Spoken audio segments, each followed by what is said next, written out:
Hey guys, what's up, Zax here. Welcome back to the next episode of F1 2000 Career Mode on the channel, and I've got to say, this is by far the strangest race I've had in this series, and on an F1 game in a long time just in particular. You guys will see as the race goes on, it's just so weird. But nonetheless, qualifying time, heading down to turn number 1 here. This is one of my favourite tracks, as you guys know. We love talking about it on this channel, and generally this is one of my tracks where I do better on, so fingers crossed today we can pick up some good points for the team. So as we head down to the second corner of the track here, you can see we're not too far behind Michael Schumacher, but then again the first sector is literally just one corner, so it's hard to lose a lot of time. They're 2 tenths down through there. Michael Schumacher goes wide, Jarno Trulli, and wait, no, it's not happening again. I think Della Rosa is currently leading the session. We thought last time it was a glitch, but it actually turned out to be legit. So I don't know if this is going to happen again. Are we going to see Della Rosa on the pole position slot once again? This would be incredibly strange. I have no idea why it happened, but okay, we'll roll with it. There's nothing we can do about it now. I guess it's the AI slightly glitching out a little bit here, but nonetheless, it is what it is. So second down through the middle sector there, we haven't quite got the perfect lap in us here today by the looks of it. Nothing is quite going right for them. We're missing quite a few of the apexes here. Oh, just not good to watch whatsoever. Up to the final corner, what's it going to be? We get through there okay, to be fair, not running the curb on the outside too much either. So up to the start-finish line, what's it going to be? Is it 16th? No, 17th place. We get exactly the same time as Marc Gené in 16th place there. And look at that. Della Rosa on pole. Barrichello, Schumacher, Coulthard. How was he doing it? It is kind of annoying to see Della Rosa all the way out to the front of the grid there, but I suppose we were really lucky at the start of the season. We did pick up some really good results, including a victory, so I suppose we haven't exactly had a bad season, but nonetheless, we do want to try and beat our team at every single race, and it's going to be incredibly tough today, especially if he has that sort of pace in the race. So, lights are out, and away we go here for the next race on F1 2000 Career Mode. Not a particularly good start there, lots of wheel spin, and we got one of the other Minardis going through. That's Matterkane. You got Heidfeld on the Jordans, who's qualified quite low down in the first corner. Side by side, it's Nick Heidfeld, all sliding all over the place there. We just about got it out the first corner in the right direction here, but we're down to 19th position. Terrible first corner, first start there in Austria, but nonetheless we're going down to the hairpin. This is where we could get a lot of position. Oh, Frenton's going to the inside, and then we've locked up both of the front wheels there, trying to avoid a collision, but it's just cars making contact everywhere. We slide our way out the corner, and I think we get our way up to 15th place there, so somehow we've gained a load of positions through that. So next up, Irvine and Salo. We're going to go for a move down the inside. It's going to be tight. There's a space, and we've gone for it. Slightly locking up, but we've turned it in perfectly. And there we go, up to 13th. Okay, maybe this race won't turn out so badly after all. Okay, maybe that's a little bit over-optimistic. We're only on the first lap of the race, and we're only up to 13th place. Remember, points only go down to 6th place in this season of Formula 1, so it's going to be incredibly tough to get into the points, but if we can do it, I'll definitely be happy with that. That'll be a good race result for us here. So first lap, pretty much done there, up to the last 2 corners on the lap here. Oh, somebody's gone slightly wide, have they? Yes, they have. I think it's Jack Villeneuve, and Alex Wurz brakes to get around it. But then we slide off the track. They're taking a bit too much speed there. But Alex Wurz doesn't quite manage to get past. But look at this. We start the race on -3 laps fuel. Like, what? 2 cars off again. Coulthard is one of them. The Benetton was the other car. But why did it start me with 3 laps under fuel? You see what I mean? This is the weirdest race. And the AI are flying off the track everywhere. It is so confusing to try and take in all of this information at the same time. Like, why did it start me on -3 laps? Why are their cars going all over the place? Why did my teammate start on pole position? You know, it's strange. Really strange. I don't know, can you guys piece together this massive puzzle of craziness? But lap number 3, and Alex Wurz is coming to attack us here, and he hasn't quite got past us here, but we keep our 9th position for now. But there's a car off the track, it's Jenson Button. We have to swerve to avoid him as he goes nearly right into the middle of the track there, but nonetheless, up to 8th place, and now only 2 points, sorry, not 2 points, 2 places off of points.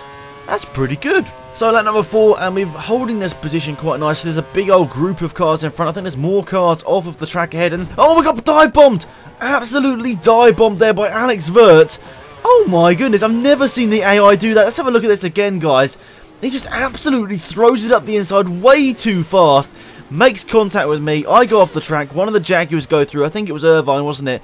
Once again, you can see I sort of take 2 bites and go into the corner there because I'm like, is he going to really go for this move? And I was like, I sort of ended up just turning in because like, there's no way the AI is going to do something that silly. But he did. He absolutely flew up the inside. We're off the track. We still stay ahead of him, but unfortunately we lose one of the positions to the Jaguars, which was Irvine. They can see he's just going to pit lane now. So, wow, that's... Oh, no.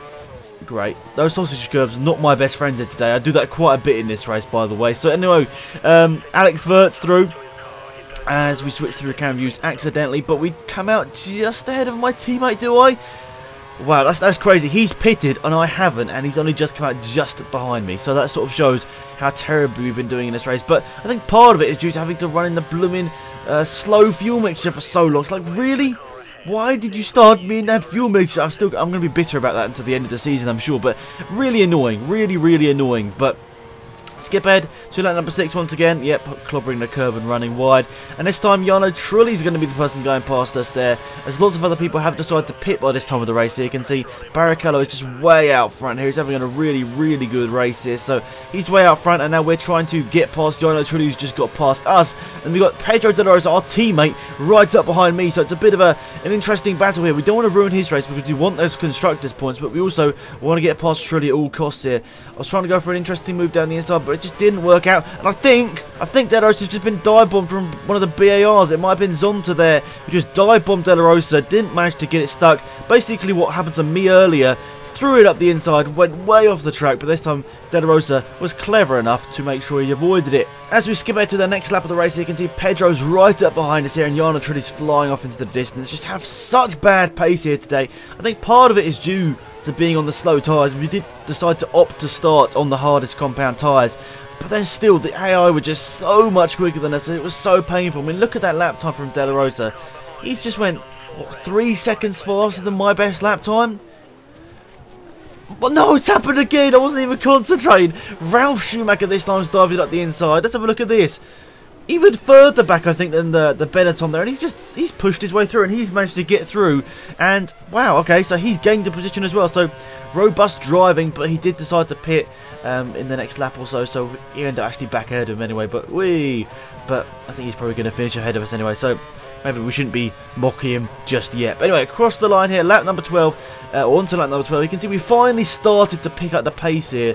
13.1 was our lap time there. Okay, it's still not great, but on very, very worn medium compound tyres, that's not too bad. So by the end of that lap, or by the end of lap number 13, I decided that was enough. Coming to the pit lane here, and we've got Alex Wirtz right up behind us once again. So basically, I decided to try a one-stop strategy when all the AI are mostly trying to do a two-stop strategy. I thought it was my best chance of making my way up the field, because I was hoping that I'd get ahead of some of the faster cars, hold them up, and hopefully put them off their strategy a little bit, and possibly jump a few of them in the pits. But look at this.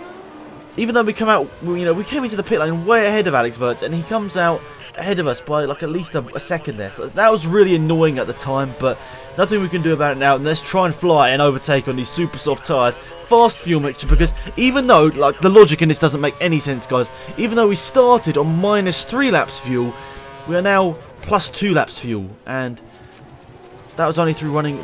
Once we got to zero, once we got to neutral, I decided to just leave it in the standard fuel mix.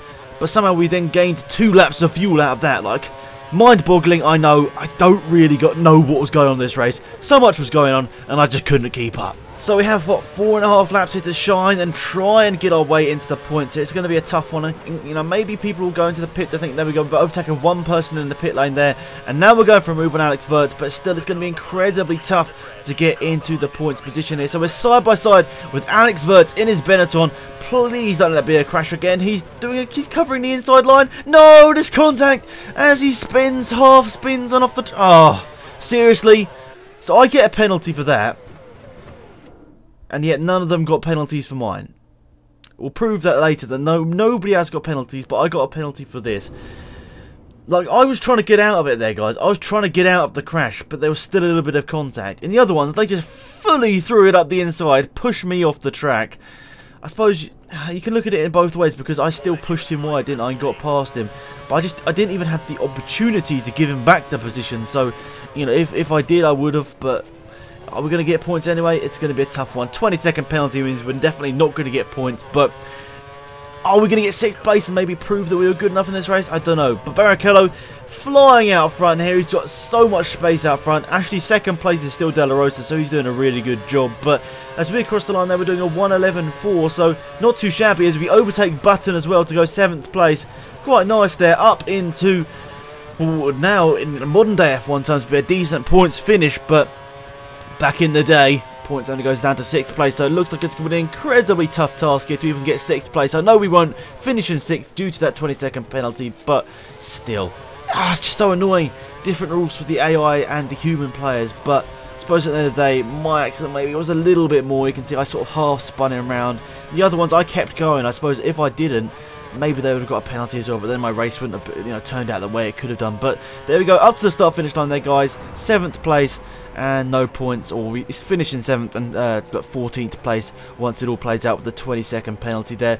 Not too disappointed with that fastest lap in the end there. 1:11.2 wasn't too far off the top guys there, so I was pretty happy with that. So there you can see Barrichello wins from De La Rosa, Trulli, Ralf Schumacher, Zonta gets 2 points of BR, and Irvine gets the first points of the season for Jaguar Racing. So I'll see in a second there how that affects the standings, but I just wanted to show you there, Verstappen, I was the only person to get a penalty. I wanted to prove that. None of the AI got any sort of warning for their crash into me there, which is kind of frustrating me, but nonetheless, this is how the driver standings looks there. So it's Michael Schumacher, no point scores here today, finished like 18th on 44, Coulthard on 38, Barrichello on 36, Hakkinen got 31. I made a mistake with that last time. I said he was on 32, but he's actually on 31, so I'll just put that in there. He actually had one less point there, so there we go. Verstappen, we didn't get any points, so 26, Frentzen on 17, Ralf Schumacher up to 17 points as well, Fisichella on 12, Trulli on 11, and Button on 8 points as well there. And we've got a couple of other people who got their first points, which was Zonta, who's got 2 points, Irvine, who got 1 point there today. So good to see some more people getting on the points table, in my opinion. And I will be doing a full drivers table at the end of the season, guys, but at the moment top 10 is the only one that really matters, because apart from that you don't get much people out of the top 10 really. So there's how the constructors looks. Ferrari make a bit of a leap up there to 80 points, McLaren still on 69. We've gained a few more, and now we're up to 37 points in 3rd. Jordan on 26, now ahead of Williams in 5th place on 25. Benetton on 13. Bayer Honda on 3 points, and Jaguar on 1. Prost, Sauber, and Minardi all yet to score, but who knows? The craziness of this race, maybe one of them will get some points towards the end of the season. We'll see how it all plays out. So that is pretty much it for this video, guys. Thank you so much for watching. I really do appreciate it. If you're new to my channel and haven't so already, I'd really appreciate you hitting that subscribe button. And yeah, so you can check out 2 videos on the screen right now if you have missed them. And yeah, thank you for watching. Have an epic day. It's been Ace Goodbye.